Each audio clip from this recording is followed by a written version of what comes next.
Hi guys, once again welcome back to my YouTube channel universe classes. तो कैसे आप सभी? आई होप आप शानदार होंगे और आप अपने लक्ष्य के प्रति बिल्कुल दृढ़ संकल्प होकर के आप तैयारी अपनी कर रहे होंगे। 3 दिन से लगातार वीडियो नहीं आ पा रही थी, उसके लिए माफ़ी चाहता हूँ। अब जो है स्टार्ट कर रहे हैं इतिहास, उसमें भी आधुनिक भारत का इतिहास एक नए सिरे से, जो कि TGT, PGT, GIC, LT grade, even UPPCS और अभी जो बीपीएससी का एग्ज़ाम होने वाला है, उन सभी के लिए काफ़ी इंपॉर्टेंट है। आपको पता है कि मॉडर्न हिस्ट्री कोई सा भी एग्जाम हो उसमें काफ़ी इंपॉर्टेंट रोल प्ले करता है। तो इसी को ध्यान में रखते हुए स्टार्ट करें सबसे पहले टॉपिक वाइज इतिहास, जिसमें होगा मॉडर्न हिस्ट्री। पहला इसमें चैप्टर है भारत में विदेशी व्यापारियों के आगमन। यहाँ से खूब क्वेश्चन पूछे गए हैं यूपी, टीजीटी, पीजीटी और जीआईसी, एलटी ग्रेड में भी। चलिए शुरुआत करते हैं आज के साथ। इसी के साथ आप सभी का एक बार फिर से स्वागत है। और यदि आपने अभी तक चैनल को सब्सक्राइब नहीं किया तो आपसे एक रिक्वेस्ट है कि आप चैनल को सब्सक्राइब कर लीजिए और बेल आइकन प्रेस करिए, जिससे कि कंटिन्यू आपको नोटिफिकेशन मिलता रहे। एक बार आप सभी का बहुत बहुत धन्यवाद कि जो है 8,000 की फैमिली हमारी हो गई है यूनिवर्स क्लासेस की। चलिए शुरुआत करते हैं आज की इस महत्वपूर्ण सेशन को और पहला क्वेश्चन लेते हैं।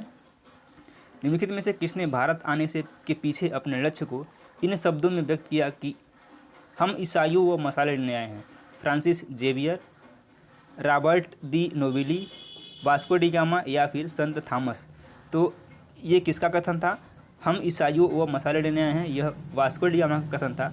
ऑप्शन नंबर सी करेक्ट हो जाएगा। और वास्को डी गामा भारत कब आया था? आपको 1498 में आया था, ठीक है। और सबसे पहले कहाँ पे इसने कदम रखा था, आपको कमेंट बॉक्स में कमेंट करना है। आइए देखते हैं इस क्वेश्चन का डिस्क्रिप्शन। देखिए, वास्को डी गामा 20 मई 1498 ईस्वी को कालीकट भारत आया था और वहाँ के तत्कालीन शासक जमोरिन ने उसका स्वागत किया। उसने कहा कि हम ईसाइयों व मसाले लेने आए हुए हैं। ये इसका डिस्क्रिप्शन है। आप यहाँ से दो क्वेश्चन आपको मिल रहा है कि वास्को डी गामा भारत कब आया था? तो 20 मई 1498 को आया था। और कहाँ पे आया था? तो कालीकट में आया था। अब आपको कमेंट बॉक्स में कमेंट करना है कि कालीकट कहाँ पर स्थित है। सॉरी। अगला क्वेश्चन लेते हैं। निम्नलिखित में से किसने कलकत्ता की स्थापना की थी? Lord Clive, Humphrey Cook, Gerald Aungier या फिर जॉब चार्नक ने? तो कलकत्ता की स्थापना किसने की थी? जॉब चार्नक ने की थी। ऑप्शन नंबर डी करेक्ट हो जाएगा। आइए देखते हैं। कासिम बाजार की फैक्ट्री के प्रमुख, ये कहाँ के प्रमुख थे? कासिम बाजार की फैक्ट्री के प्रमुख जॉब चार्नक ने अंग्रेजों के व्यापार केंद्र के लिए हुगली के स्थान पर सुतानुती अथवा सुतनौती, यानी कि सुतानुती जो कलकत्ता का स्थल था, को उसने चुना और इस तरह 1690 ईस्वी में उसने अंग्रेज बस्ती के रूप में कलकत्ता की स्थापना की। कब की थी? इस तरह से यहाँ से एक क्वेश्चन निकल के आ रहा है कि कलकत्ता की स्थापना कब हुई थी? तो 1690 ईस्वी में हुई थी और इसका ऑप्शन नंबर डी सही था, जॉब चार्नक। 1606 ईस्वी में गोलकुंडा के शासक से फरमान हासिल करने के पश्चात कौन मसूलीपट्टनम में स्थापित हो गए? पुर्तगाली, अंग्रेज, डच या फिर फ्रांसीसी? तो कौन हो गए थे? ये हो गए थे डच। सी ऑप्शन बिल्कुल करेक्ट हो जाएगा। 1606 में गोलकुंडा के शासक से फरमान हासिल करने के पश्चात डच मसूलीपट्टनम में स्थापित हो गए थे। डचों ने मसूलीपट्टनम में प्रथम कारखाना खोला था। डच भारत से मसाला व शस्त्र व्यापार करते थे, लेकिन इनके पास संसाधन कम थे। इसी कारण अन्य यूरोपियों की तरह इनका प्रसार नहीं हो सका। ये कौन थे? ये डच थे। वांडीवास के युद्ध में अंग्रेजों ने फ्रांसीसियों को पराजित कर व्यापार से वंचित कर दिया था। इसका ऑप्शन नंबर सी था, डच। भारत में पुर्तगालियों के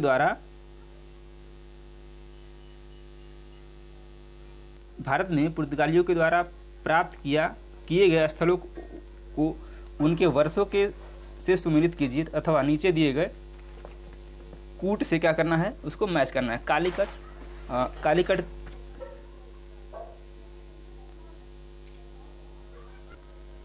कालीकट की स्थापना कब हुई थी? 1500 में, यानी कि ए का 3। कन्नानौर का स्थापना कब हुआ था? तो कन्नानौर का जो स्थापना हुआ था यह हुआ था आपका 1502 में। कन्नानौर 1502 में हुआ था। धाबोल 1522 में हुआ था और पुन्नानी 1526 में। तो ए का 3, बी का 4, सी का 1, दैट मीन्स डी ऑप्शन।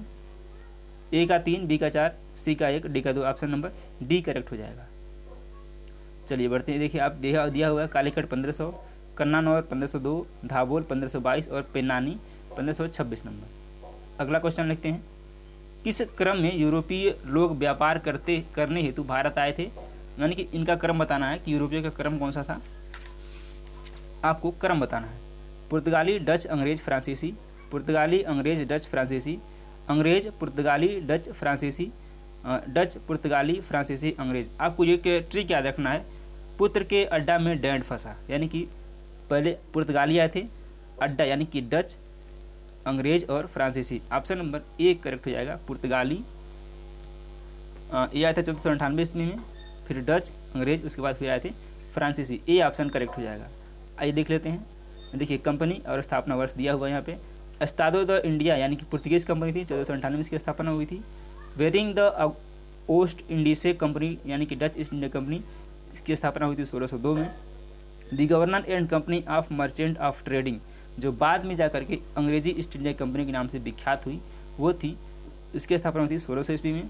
और डेन ईस्ट इंडिया कंपनी 1616 ईस्वी, और कंपनी द इंडसे ओरिएंटल्स यानी कि 1664 ईस्वी में। इस तरह से आपको याद रखना है, यह इंपॉर्टेंट है आपके आने वाले सभी वनडे एग्जाम और जो है पीसीएस और टीजीटी और पीजीटी के लिए, क्योंकि इस तरह से मैच करने के लिए दे सकता है, या फिर वनडे एग्जाम में ग्रुप डी हुआ, एसएससी हुआ, इसमें दे देगा कि एस्तादो द इंडिया यानी कि पुर्तगीज कंपनी की स्थापना कब हुई थी। तो याद रखना है 1498 ईस्वी में। बढ़ते हैं अपने अगले क्वेश्चन की तरफ। दक्कन की किस सल्तनत से अल्बुकर्क ने गोवा हस्तगत किया था? अहमदनगर, परार, बीजापुर या फिर गोलकुंडा? कहाँ से किया था? ये किया था बीजापुर से। C option will be right. Deccan की बीजापुर सल्तनत ने अल्बुकर्क ने गोवा हस्तगत किया था। अल्मीडा के बाद अल्फांसो द अल्बुकर्क 1509 ईस्वी में गवर्नर बनकर आया था। उसी ने 1510 ईस्वी में बीजापुर के शासक यूसुफ आदिल शाह से गोवा को छीनकर अपने अधिकार में कर लिया था। एक बार फिर से मैं इस लाइन को रिपीट करता हूँ। 1510 ईस्वी में बीजापुर के शासक, यानी कभी पूछ ले कि बीजापुर के शासक कौन थे, थे यूसुफ आदिल शाह। इन्हीं से क्या किया था? गोवा को छीनकर अपने अधिकार में लिया था। किसने? अल्बुकर्क ने। कुछ इंपॉर्टेंट फैक्ट देख लेते हैं। अल्फांसो द अल्बुकर्क को भारत में पुर्तगीज शक्ति का वास्तविक संस्थापक माना जाता है। अल्बुकर्क ने 1511 ईस्वी में दक्षिण पूर्व एशिया की महत्वपूर्ण मंडी मलक्का एवं 1515 ईस्वी में फारस की खाड़ी के मुहाने पर स्थित हरमुज पर अधिकार कर लिया था। ये आपको इम्पोर्टेंट इन्फॉर्मेशन आपको नोट कर लेना चाहिए। वास्को डी गामा भारत में कहाँ पहुँचा था? 1498 ईस्वी में भारत में कहाँ पहुँचा था वास्को डी गामा? यही आपसे पूछा गया है। ये आपका क्वेश्चन है, क्वेश्चन नंबर 7। सूरत, कन्याकुमारी, कालीकट या फिर मालाबार? तो कहाँ पहुँचा था? ये पहुँचा था कालीकट में। ऑप्शन नंबर सी करेक्ट हो जाएगा। वास्को डी गामा, आइए देखते हैं इसका डिस्क्रिप्शन, काफ़ी लंबा चौड़ा है। वास्को डी गामा भारत के पश्चिमी तट पर स्थित बंदरगाह कालीकट पर 20 मई 1498 को पहुंचा। उसने यहाँ पहुंचकर भारत के नए समुद्री मार्ग की खोज की। भारत की नहीं, याद रखना है, भारत की नहीं, ये वर्ड गलत है कि वास्को डी गामा ने भारत की खोज की थी। क्या मेरा भारत पहले नहीं था? पहले था, लेकिन इसने क्या किया था कि भारत के समुद्री मार्ग की खोज की थी वहाँ से पहुँचने के लिए। कालीकट के तत्कालीन शासक जमोरिन ने वास्को डी गामा का स्वागत किया। वास्को डी गामा के भारत आने से पुर्तगालियों एवं भारत के मध्य व्यापार के क्षेत्र में एक नए युग का शुभारंभ हुआ। वास्को डी गामा ने भारत में काली मिर्च के व्यापार से 60 गुना से अधिक मुनाफा कमाया था। आप सोच सकते हैं, यदि वो 1 रुपये कोई सामान ले रहा है तो वो 60 रुपये वहाँ बेचता था, यानी कि 60 गुना मुनाफा। आप रिलेट कर पाए हैं आज के समय में। उसके पहले भी भारत के पास क्या था? ऐसे ही बोला था कि भारत सोने की चिड़िया थी, ठीक है, तो वास्तव में थी। अब देखते हैं, 60 गुना अधिक वो मुनाफा कमाया, जिससे अन्य पुर्तगाली व्यापारियों को प्रोत्साहन मिला। पुर्तगाली व्यापारियों ने भारत में कालीकट, गोवा, दमन, दीव एवं हुगली के बंदरगाहों में अपनी व्यापारिक कोठियाँ स्थापित की और 1505 ईस्वी में ही फ्रांसिस्को द अल्मेडा भारत में प्रथम पुर्तगाली वायसराय बनकर के आया। इस पैराग्राफ से कई सारे क्वेश्चन बन रहे हैं और यहाँ से डायरेक्ट क्वेश्चन पूछते हैं। प्रथम पुर्तगाली वायसराय बनकर आया था कौन? Francisco de Almeida.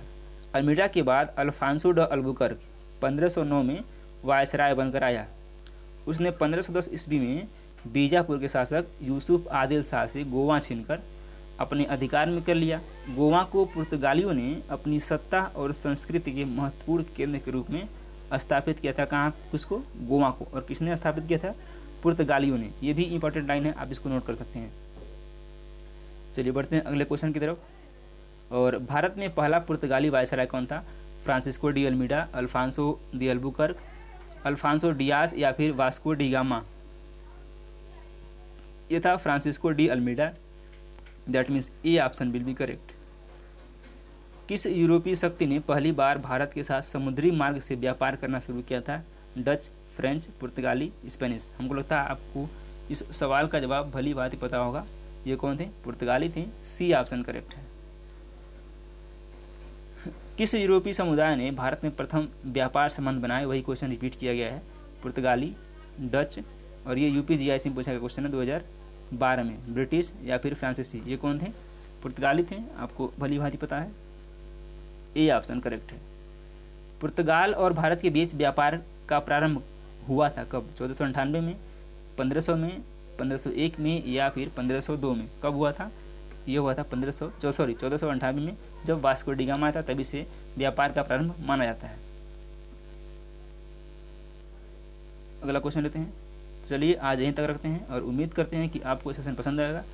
सेशन यदि पसंद आया तो वीडियो को लाइक ज़रूर करें और चैनल को सब्सक्राइब करके बेल आइकन प्रेस करें।